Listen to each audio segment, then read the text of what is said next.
নমস্কার, আমি লেখিকা অর্পিতা সরকার।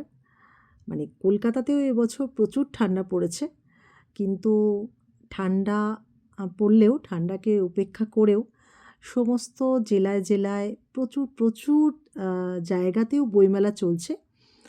তো বীরভূমের সিউড়িতে বীরভূম জেলা বইমেলা এবছর সিউড়িতে হচ্ছে। 14 তারিখ থেকে শুরু হচ্ছে।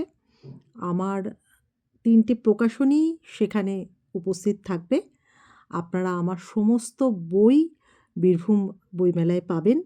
আমি নিজেও 24 সালে বীরভূম বইমেলায় উদ্বোধনে গিয়েছিলাম।